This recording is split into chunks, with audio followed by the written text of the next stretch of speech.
All right, welcome to the Pete the Planner Show. Yeah, we're just starting an hour early this Friday, August something something. Kristen and Dame aren't even in the room yet. Kristen's here, Dame is not, and I decided to get started. Hello, everybody.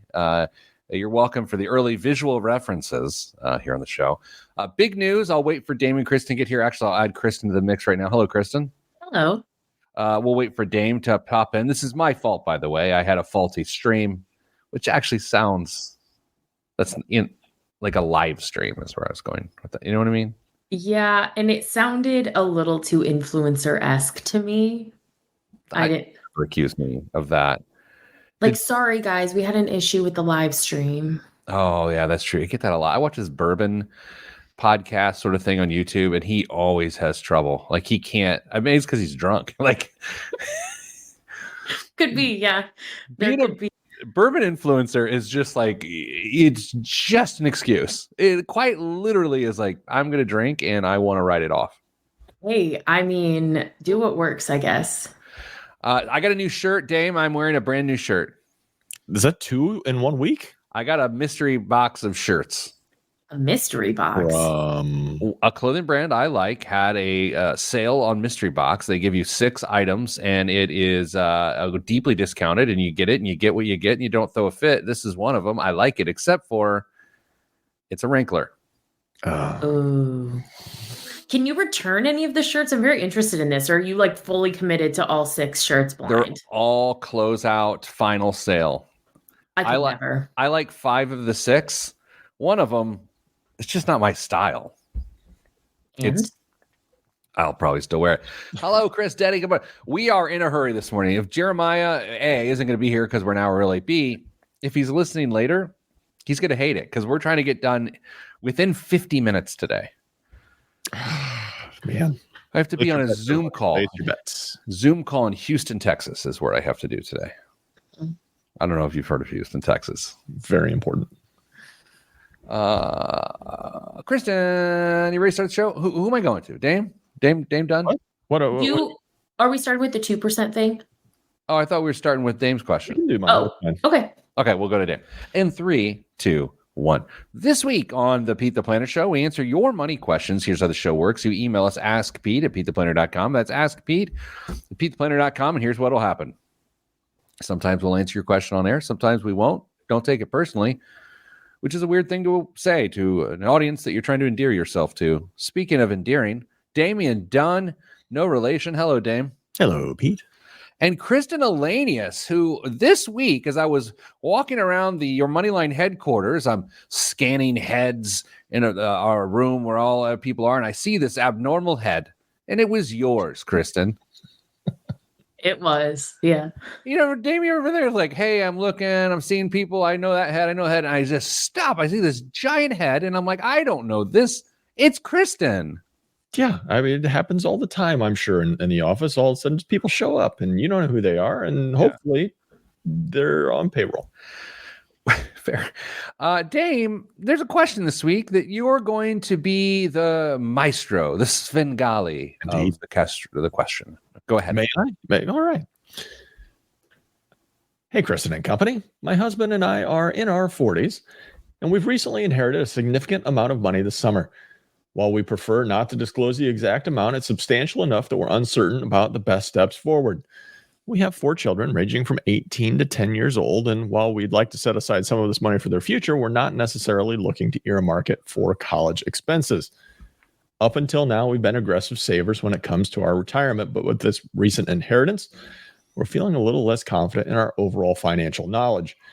We live within our means and avoid unnecessary debt, but we don't actively budget, which makes us unsure about how to strategically manage this windfall. We're reaching out to you because we're not sure what our next steps should be, and we greatly appreciate your advice on what factors we should consider in making the most out of this inheritance while securing our family's financial future. Thank you for your time and your guidance that you can offer. Dame, is there any chance that this person is listening to this program? I'm trying to calibrate how much fervor I bring. It's not out of the realm of possibility. Okay. Kristen, while I calibrate, what do you got? I'm nervous. I feel like that means you have a hot take, but there was a statement in there that struck me that felt to me like, hey, we feel like we've been playing in the minor leagues and we've just been called up to the majors with this inheritance. And I just first want to acknowledge that, which is that you can be doing a really great job managing what you have, and then all of a sudden feel like I am so out of my league here. I can't tell if what you just said is exactly what I was thinking or the complete opposite. What? Exactly. I'm my first thought, Dame, was this is what happens when resources come to the unresourceful.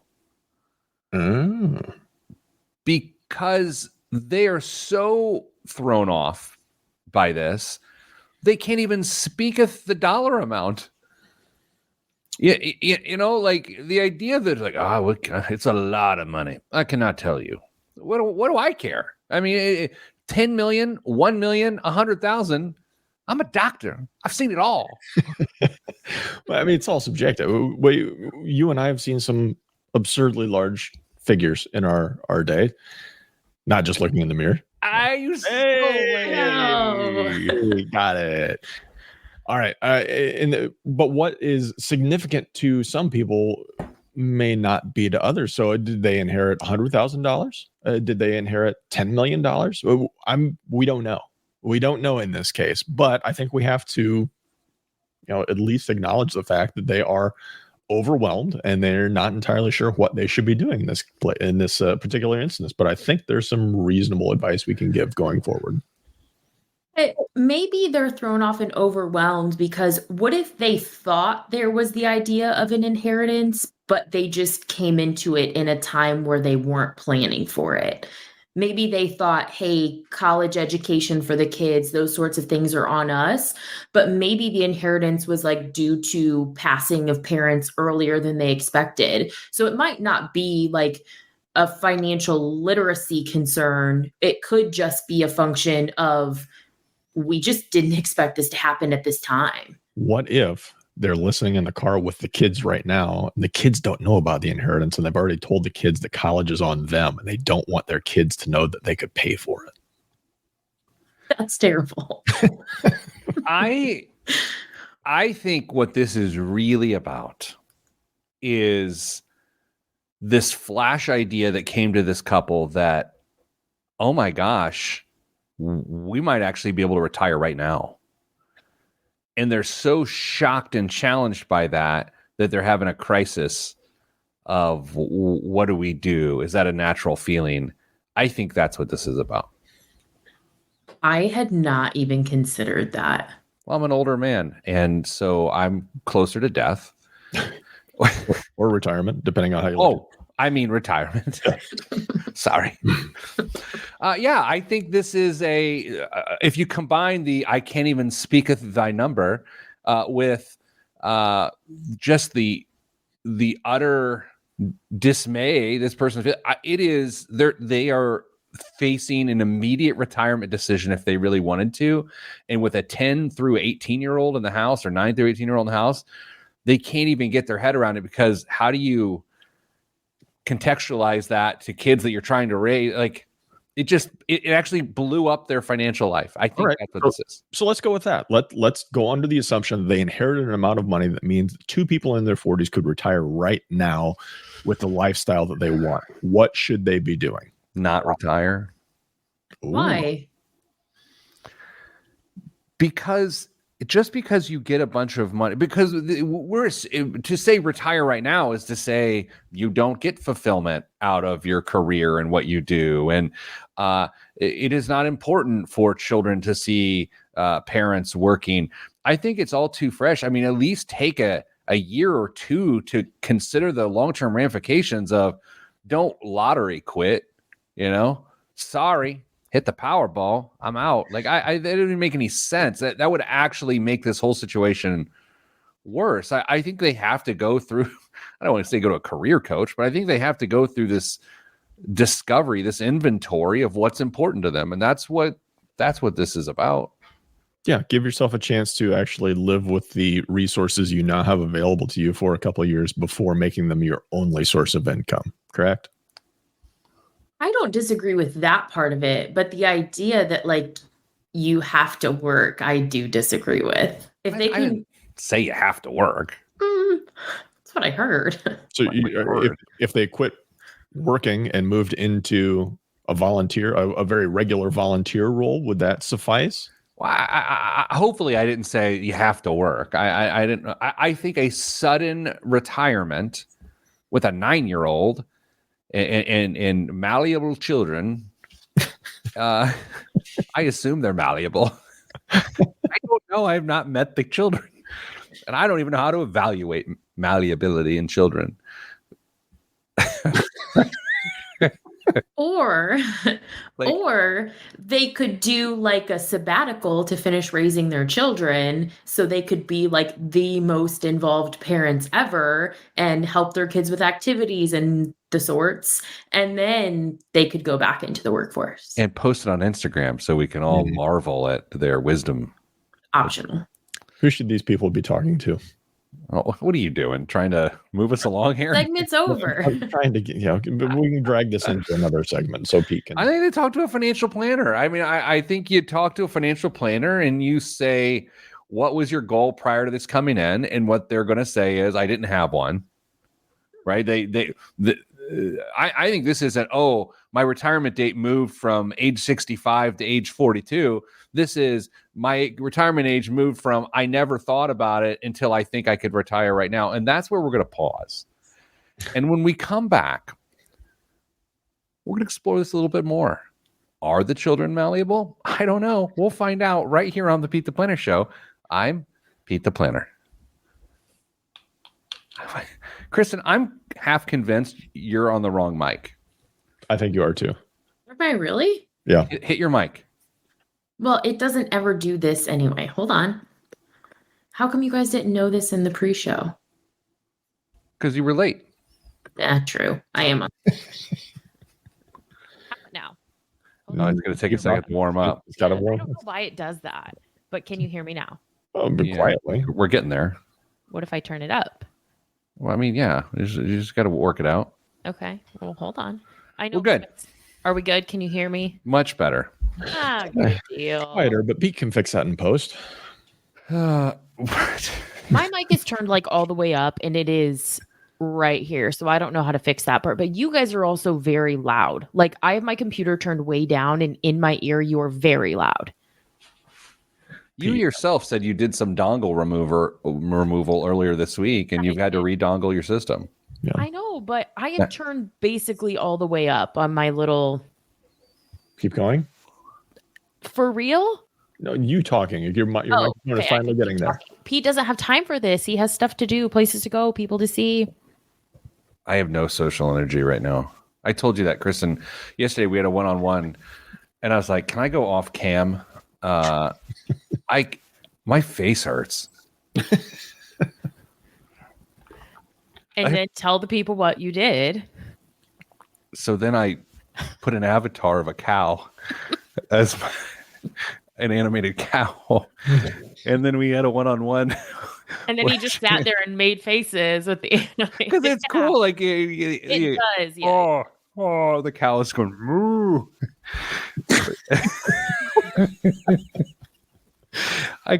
Kristen, this is what happens when I get to my end of my social rope. I go silly. That's fair. Damn, I have to go to tailgate tonight. First high school football game of the season. My daughter leads cheers. Mhm. There's a tailgate, and I'm gonna need some social energy. And Ugh. you know what this means? Lubrication. What? A hat. That's what this means. A hat. What? Will you have a name of high school cheer on it, or just a general hat? You're not supporting your daughter with. I'm supporting her with my attendance and my hand clapping, but I'm not wearing a hat that says her name on it. I'm wearing a hat because I don't want people to come up and be like, "Oh, hi." No social energy. Oh, you want to try No and photos, please. disguise yourself a little bit, is what you're saying. I don't know.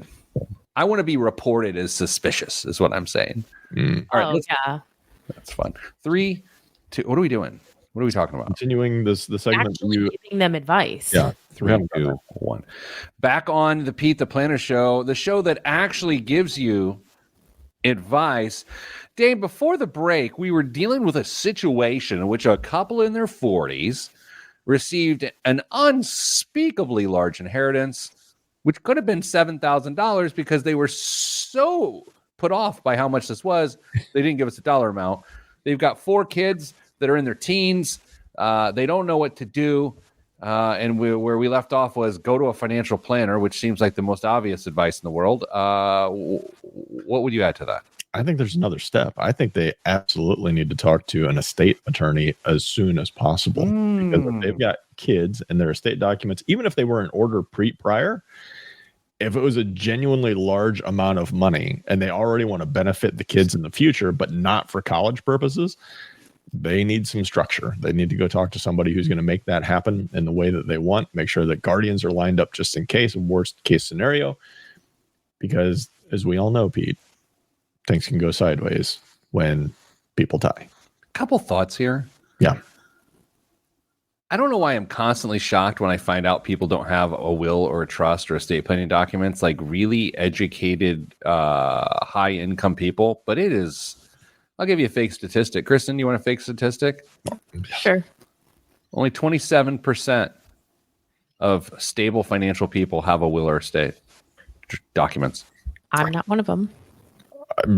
What do you think of the likelihood that 27% is the actual number, Pete? I mean, do you think you're really that far off? No, I don't. I think it's shockingly low. It's Kristen. Well, I think it's even lower than that because the number of people that have these documents, but that are so outdated that do they even actually function as you would want them to? I think maybe it's higher than that, but do these documents actually execute on your wishes? I bet it's lower than that. According to ChatGPT, around 32 to 40% of U.S. adults have a will. No way. Okay, so 27 to 32. First of all, let's just acknowledge what an amazing guess that was. I just think about our organization. Like, take the executive team, okay? Take the executive team now. What percentage of those people, do you think have a will or trust? Half. I mean, they seem, man. Don't name names. Don't name names. Higher than average for sure. As far as a group of people, one. Am I counting you? Yeah. Sometimes I'm here. 1, 2. I'm saying 33% is the answer. 3. I'm confident 3 people do. I'm confident that 2 people do. I'm confident that 2 people do. Now you have to ask. Should I just start calling them in one by one? It's like, hey, I need to see you. Yeah. Just hold the mic up and be like, we just need to ask you a question. Oh, wait, hold on. We're getting live. The executive team is weighing in from the other room. All right. Okay. All right. I'm going to ask if this person, because this person that just sent, I'm in doubt that this person has it. We're being told. This is great radio. This is what we call inside baseball. Okay, I was wrong. It's at least 50%. All right. Anyway, back to the advice. Dame, do you believe, as Andy said in the live stream comments on Facebook Live, that just chilling out and not doing anything other than the estate planning stuff for 6 to 12 months is ever regretful? Does anyone ever come to the situation, make an immediate decision and go, boy, I'm glad I made that decision? Or does anyone ever regret just waiting and kind of feeling it out? I'm sure there are people that will regret not doing something because hindsight's 2020, and they'll say, man, if we would have invested back then, or we would have gotten XYZ taken care of, we would be so much further ahead, or we would have benefited from this or that. In the grand scheme of things, chances are you're going to be just fine. Have a chance to take a deep breath, make sure that you are prepared for whatever's going to come next, get things lined up, get things structured, and then take your first steps into this new life that you've just found yourselves in through no fault of your own. So I don't know. I think you can take your time if you so choose, but you certainly shouldn't rush. I don't know if that actually makes sense when combined. Does it make sense to take your time, but don't rush? No, that makes sense. That makes sense. Yeah. Kristen, right now, you inherit so much money, you can't even give us a dollar amount. Right. I love how distracted I am by that, by the way. You're quitting, you and your partner, you guys quitting jobs and becoming influencers? Like, what's happening? Absolutely not. We're buying lots of land and lots of animals, and I will work until I die. Jeez, Dame, right now, inheritance coming big, so big that you can't even quantify it, even in euros. You and Mrs. Advice, you guys are just tapping out on your careers, and you're No way. If we were to tap out on our careers, we would find something else to dedicate time to. It wouldn't just become a sedentary lifestyle. But to my point is, you're not instantly. I mean, you're not instantly done. Mrs. Advice's career is intricate, and she can't just be done. Right. Yeah. Speaking of Mrs. Advice, that's another person that needs to be immediately part of the conversation with that type of person. You need to, don't call her specifically, but you need to be talking to a tax professional, because depending on this large amount of money that Pete can't get over, depending on how it's set up, if there could be serious tax implications, and there's strategy here. So you need to talk to a CPA ideally to make sure that you're making good decisions for now's tax situation, but potentially future ones. And Kristen rockets to the top of the list of Mrs. Advice's favorite people on this show. I feel like I was already there. Made me a pie once. Oh. All right. So if for some reason I got a massive inheritance that was so big I couldn't even quantify it, there's no way I just like, well, my life has changed forever. Goodbye, everyone. Here are the keys. You can keep the joke. Like, but it's different. I feel like when you're the leader of a company, I think it's different. That's why, but I don't think it's the same for me and Dame. I would want to know their jobs. But Kristen, you yourself just said you're not piecing out. No, but that's just because I'm very type A and competitive. Yeah, I want to know their jobs. I would want to know their jobs. And I would want to, like, are they, I don't know. Are they career-oriented people or not? I don't know. I don't know that it makes that big a deal, to be honest with you. I think you could find fulfillment in that professional sense outside of a structured 9 to 5. My ultimate point here, I think, and then we move on. I don't think they know who they are as financial entities, and that's where the challenge is. They've never taken the time to put the flag in the ground and say that this is our financial style, this is our financial goal. And so because it's been such an afterthought, they're sort of shaken and they don't know what to do.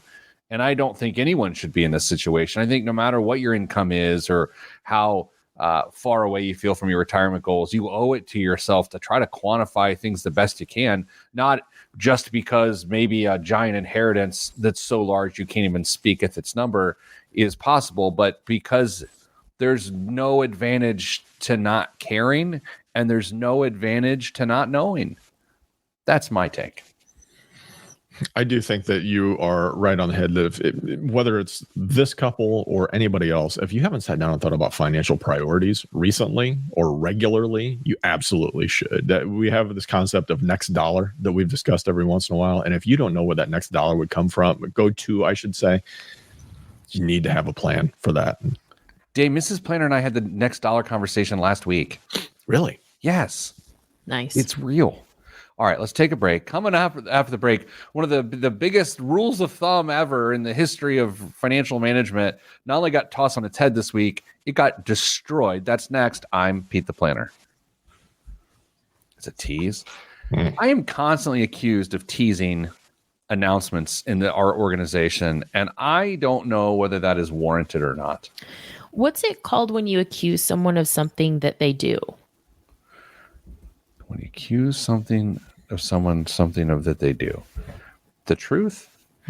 Interesting. So you're saying I do it? Yeah. I just like excitement. Do I look really blue? Yes. It got darker midway through that segment, I think.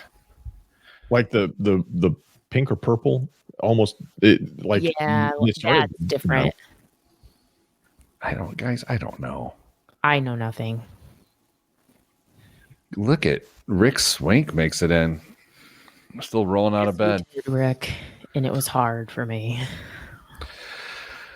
Okay.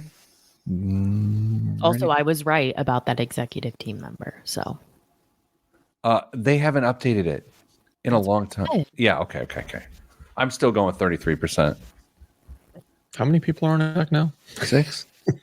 is it? It's 50%. It's 50%. No. Okay. Here we go. Oh, the story. I got to set it up. I'll figure it out. In 3, 2, 1. Back on the Pete the Planner show. Dame, the Wall Street Journal, a publication which I've tried to subscribe to digitally 3 times, and for whatever reason, I can't. What? What? Yeah, I like, take my money. I want to read behind your paywall, and I can't. I don't know if it's something about my email address, and I don't. I've tried with 3 different email addresses.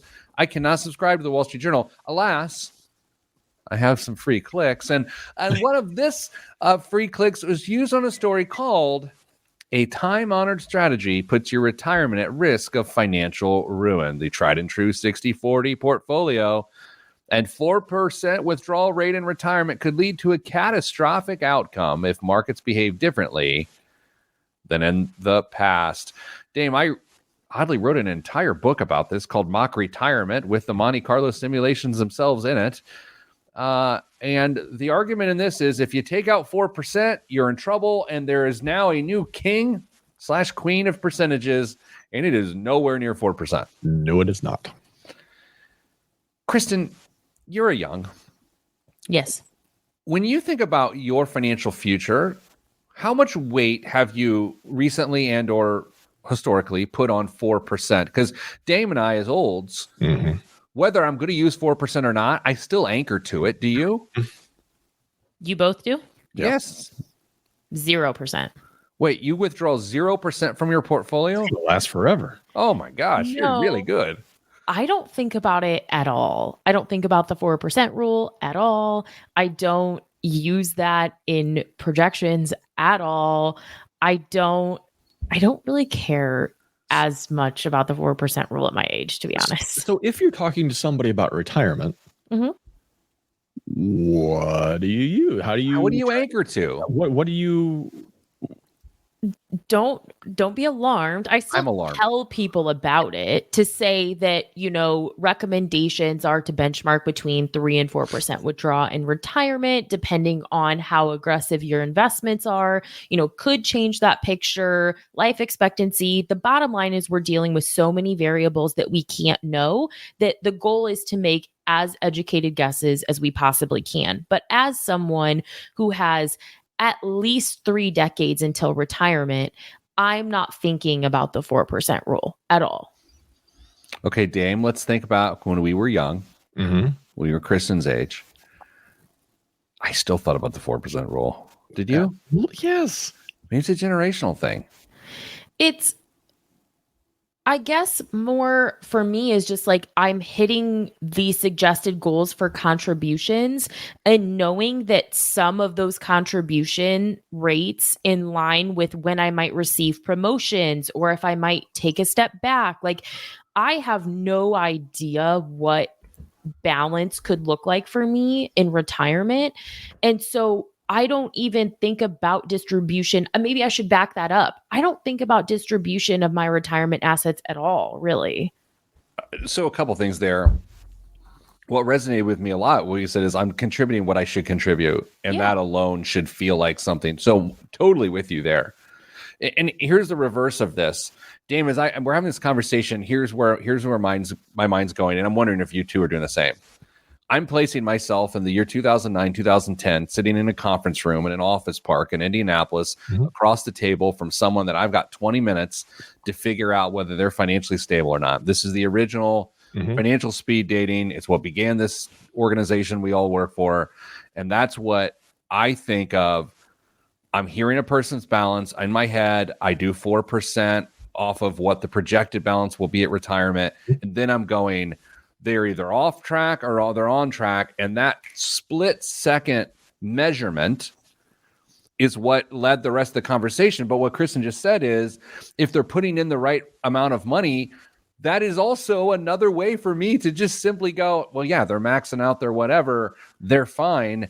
That's the lens of which I look at through is a person so crazy far off track that we need to work on that stuff, or at least in the ballpark. And that's where the 4% rule has been practical for me. Contributions don't tell the whole story, though, based on the overall income of the household. True. Sure. So the percentage that this thing spit out, what was it, Dame? It was something crazy. It's like, Two and a quarter, essentially. oh, I thought it was a little bit more than that, but it's in the mid twos, I think. All right, I got 2.26. Oh my. All right, okay. That's not a lot. No. So, Dame, if you've got $2 million, let's say you've just inherited so much money that you can't even quantify it. These poor people. Well, they're not poor anymore. Oh my. Let's say it's $2 million, and they're going to live off of this newfangled 2.26%. Then it's $45,000 a year.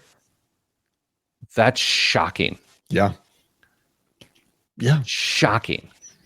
I mean, $80,000 is shocking to people if you don't understand this, which is the 4%. Just turns everything that we've known on our head on its head, because we all of our age had this bogey thing of, if we can get to $1 million, we're going to be okay in retirement. Right, wrong, or indifferent, that's always been this generic bogey that people of our generation have chased. And now you're finding out that if you get to $1 million, you're going to be able to spend $25,000 a year. Isn't this also a function of a different side to risk tolerance? Because the quote from the article is that a retiree who wants no more than a 1 in 20 odds of, quote, financial ruin, unquote, should withdraw just 2.26% a year. Frankly, I'm comfortable with odds. Those odds are worse. I mean, 1 in 20. Okay, so Dame, this literally is the Monte Carlo chart from. I just about to say this is the Monte Carlo chart from my book, which sounds obnoxious, but it is. And by the way, I'm not encouraging anyone to buy the book. Don't buy it. Buy a good book. That's the whole point. I mean, Kristen, a 5% chance of failure in retirement is not a 5% chance that it's going to rain. It's the 5% chance that a plane crashes. You would not get on a plane if there was a 5% chance it's going down. This isn't sprinkling on your suede. This is 5% chance of absolute catastrophe. You wouldn't do that.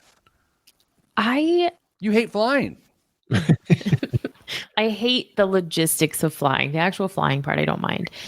I don't know. And maybe it's just because this is not a conversation I'm having in earnest, just due to the stage of my career and the types of conversations we're generally having around here.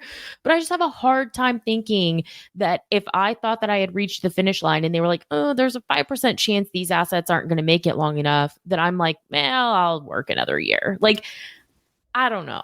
I would also point out that one of the big flaws with those Monte Carlo simulations is that it doesn't allow any room for adjustment, or at least most of the Monte Carlo simulations. So like if you see things aren't going well in your portfolio, you may pull things back. So you try and preserve those assets a little bit longer. If things are good, maybe you spend a little bit more. There's no room for human nature in it. Yeah, so right. But sell low, buy high, right, Dame? You nailed it. Perfect. Yeah. And Kristen hit us with a really haughty, I read the article a couple of minutes ago because I haven't, but isn't this just about inflation? Isn't this whole story just about like the reason this is all off because inflation got wonky for a couple years? I don't know. I didn't actually read the article. I just read Dame's quote. Dame, did you read the article? Yeah, I did. Why aren't you leading the conversation? It wasn't my job, apparently. It takes into like 20 different countries. It takes into all sorts of geopolitical risk as well as markets return in those countries as well. So the U.S. has admittedly had a much better track record in those areas than some of these other countries. They're just saying that if everything is going to regress to the mean, things in the U.S. may look a little bit differently for those that are going to retire in the future. Speaking of regressing to the mean, we got to get a commercial break in. And so we'll do that, and we'll come back with biggest waste of money of the week in the news. Dame, do you have a bunch of great news stories for this week? A lot of sad news this week. Oh, Really? Why would you do that? Anyway. Oh, hey, here's how this tease goes, Kristen. Hey, if you come back after the break, we're going to make you sad. great. Next on the Pete the Planner show on Pete the Planner. See, Dame, that's why a good tease matters. Mm. I'm bluer than Papa Smurf here. It changed again. Kristen, did you watch the Smurfs a lot as a kid or any? Not at all. Dame, I watched a lot of Smurfs. Really? I love the Smurfs. I never got into them all that much. When 1950 is when that we were at that age. Is that what you're asking? yeah, just Early 80s. There were some cartoons back in the day. Saturday must see TV. So good. Saturday mornings. Kristen, you know nothing about that. we were allowed to watch PBS. Really? Yeah. So they were Weird. like kids cartoons, but they were secretly educational and like taught you things like empathy. Those of you in the comments, post up your favorite cartoon from your childhood, especially if you're our age. Thundercats Mhm. was top of the list. Mm. Voltron, Thundercats. Powerpuff Girls. No. What a Yes. nerd. What a nerd. We did watch a lot of Cartoon Network when my mom wasn't home. Cartoon Network was Rebels. came around when Dame and I were taxpayers. Oh, yeah. That's so bad. Muppet Babies was a great Uh-huh. I've never even heard of that. Muppet Babies is when Muppets. Okay, so let me I'm gonna pitch Muppet Babies to you, Kristen. I'm sure I'm going to be right on board. So Jim Henson created the Muppets. Kermit Frog. Yeah. Wait, Kermit. have you ever seen an episode of The Muppet Show? Not an actual episode, Okay, no. I know some of the characters, but So this is an animated series that has all of your favorite characters as infants, talking infants, Mhm. and they have the same quality of relationships they have as puppet adults, but they're babies. People Wow. will love it. That's the show. Do you want to greenlight it? No. Ooh, Rick Swink loves Ninja Turtles. Scooby Doo. Kristen, name all 4 Ninja Turtles. They have names. I thought they were just colors. Fraggle Rock. Jameson, I don't know if we're going to count it. Not exactly a cartoon. It was like Neither were the. Well, I guess we didn't say The Muppet Show was a cartoon. We said The Muppet Babies. Yeah. Tom and Jerry was good too. Uh, All right. the nin- Kristen, can you name any Ninja Turtles? No, I seriously thought, because don't they all have a different color? Like, Who's orange? I didn't know that they had names, to be honest. Dame? Raphael, Donatello, Michelangelo, and Leonardo. Nailed it. Do you know the rat's name? Master Splinter. Yes. It was April the girl. Yes. Okay. Okay. Let's do the next segment. This new shirt's not going to iron itself. So wrinkly. Like I'm going to be covering my midriff like I'm covering a baby bump the rest of the day. Ooh. Which normally people just think it's sort of a mild obesity. In 3, 2, 1.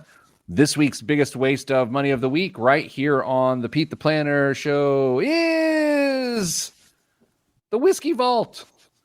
A well-curated spirits collection can last forever and should be adequately protected. The Whiskey Vault provides a high level of security for your most prized bottles, complete with solid steel plate construction, a bulletproof front window, an electronic lock system powered by a PIN code, and secured by 3 25mm vault door locking bolts and a tri-spoke handle machined from aircraft aluminum so you can sleep easy knowing each drop is safe and sound. sitting on top of a dark, sinister, burnt teak cabinet or original teak cabinet. The vault itself holds up to 21 bottles of your most coveted spirits, while the cabinet below also holds up to 21 bottles of daily sippers with space for glassware. Each whiskey vault is hand-built to order and arrives individually numbered. Sadly, all liquor shown is not included with the purchase. Dame, who's shooting at their whiskey? That's the first question. It depends on how much you drink. Depends how many shots you have. Yeah. Kristen, do you have any special whiskey at your house? I have 0 whiskey at my house. Really? Not a single bottle of whiskey at your house? There might be a bottle of Jim Beam in the freezer. There Maybe. has to be a handle white label Jim Beam in your freezer. I guarantee it. I'll go look. I don't think anymore. There was, but I don't think anymore. Dame, you have a whiskey bottle or two at your home. Allegedly. Do you feel like you need this level of protection for your whiskey? Not particularly, but I don't hate it. I think it's pretty cool. It is pretty cool. All right, Kristen, what would you think the cost of this here whiskey vault is? It's going to be a waste of money because I don't know if this is where Dame your head's going, but a real safe is not going to be able to sit on top of the base that we're looking at. So it can't actually be that high of quality because it would collapse. There's no way. 308 pounds, which is surprisingly a lot. On top of the base? Oh, Well, my. The whole thing is 308. What do you think it costs? It costs, it's bulletproof. It costs $5,600. Dame? I will go with $2,400. Kristen? What? Wow. $5,500. Look at me go. The only whiskey non-drinker in the group. Shows what we know. We've had too much whiskey. Dame, what's in the news this week? That losing 10-leg NFL parlay is coming at the expense of investments in the stock market, new research shows. According to a July working paper, Bears and Bulls have become more inclined to bet on the Bears and Bulls since wagering on your phone was legalized in most states in the past 6 years. For every dollar put toward a sports bet, a household's net investments drop by $2, the study found. Since the Supreme Court overturned a federal law prohibiting sports betting in 2018, 38 states have legalized it. Americans spent $14 billion on sports wagers in January of 2024 alone, up from $1.1 billion in January of 2019. Some of that money is not going into a Schwab account. Researchers found 2 to 3 years that followed legalization of sports betting in a state, net personal investments dropped by 14%. People in monetary distress are particularly susceptible. The study says financially constrained households are diverting more funds from stock portfolios to sports bets than others, perhaps looking for a get-rich-quick solution that doesn't involve Roaring Kitty. Quote, this finding underscores the potential for sports betting legalization to exacerbate financial vulnerability and hardship, according to the authors. Wow. I mean, you know how I feel about this. That was still shocking. Kristen, that's a big number. Yeah. And first, I would say if you are someone, there are resources available if this is something that you feel like you're struggling with. And I don't want it to come off. I don't want our comments to come off as lacking empathy or being judgmental. And I don't feel as strongly about it as the two of you do. I think that some sports betting, I really don't have an opinion on, but those statistics are jarring. Yeah, Kristen, this is interesting. Obviously, around here, we like to hold empathy at the forefront of all situations. Mm-hmm.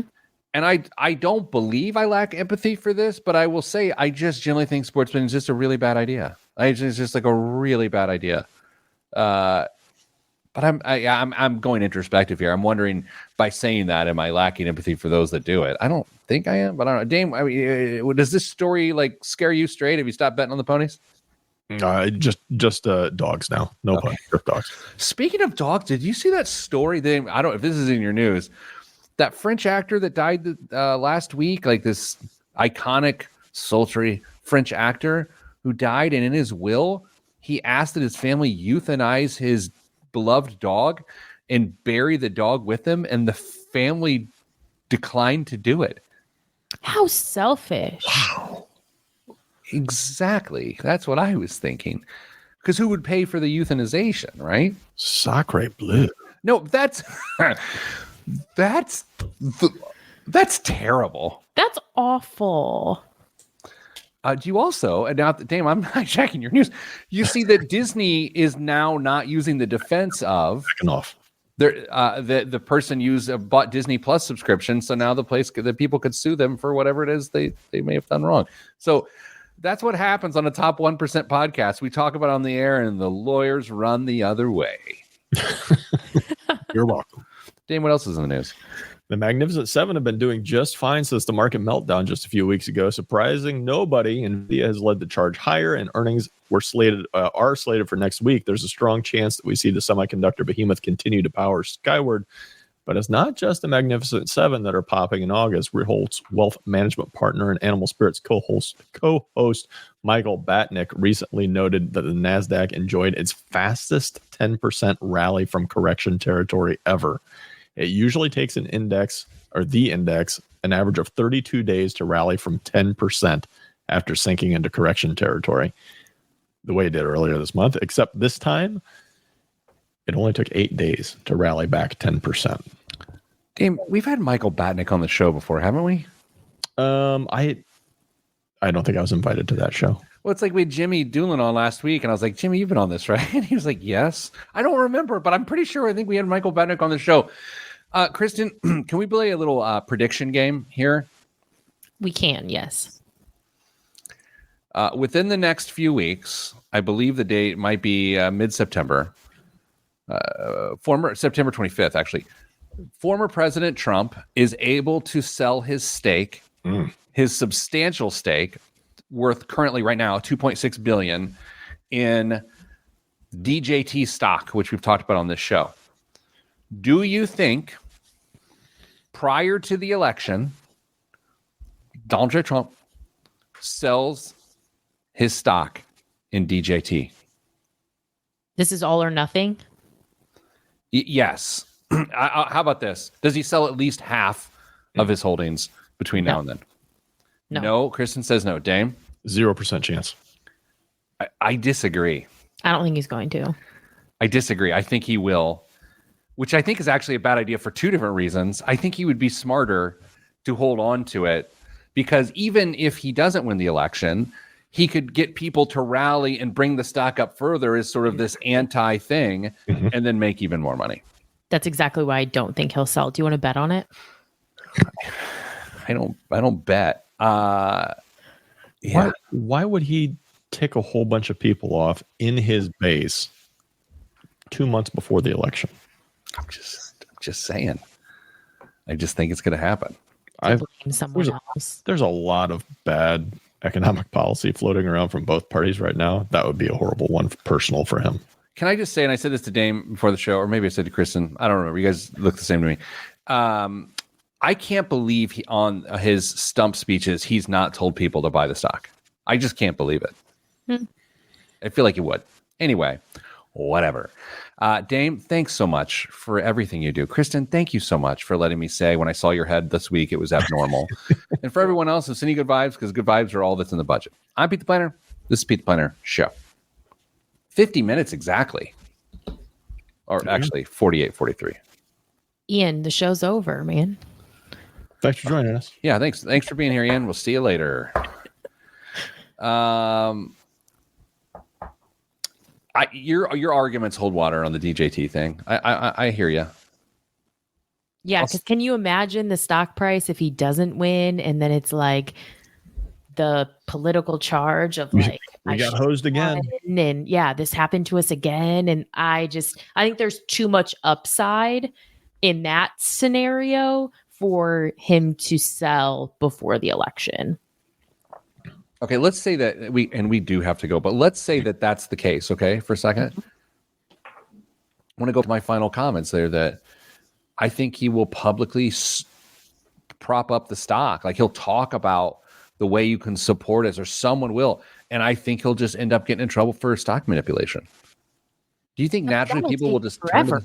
No, that's true too. Even if he was elected president, he would be out of office before there would be resolution on that. Good times. Hey, we only Anyway. got a few more months to deal with all this. And then a few more months after that, and then 4 years of whatever. So, all right. Kristen, thank you. It was good seeing you this week. It was good to see you. Dame, Even though I didn't say that in person. yeah, that was painful. Dame, someday I will see you again. I've been asked when I'm going to be in the office next. Maybe not by people that actually work in the office, but when I'm going to be down there. So. And if I'm wearing this shirt, you'll notice me because it's very wrinkly. All right, everybody, stay getting money.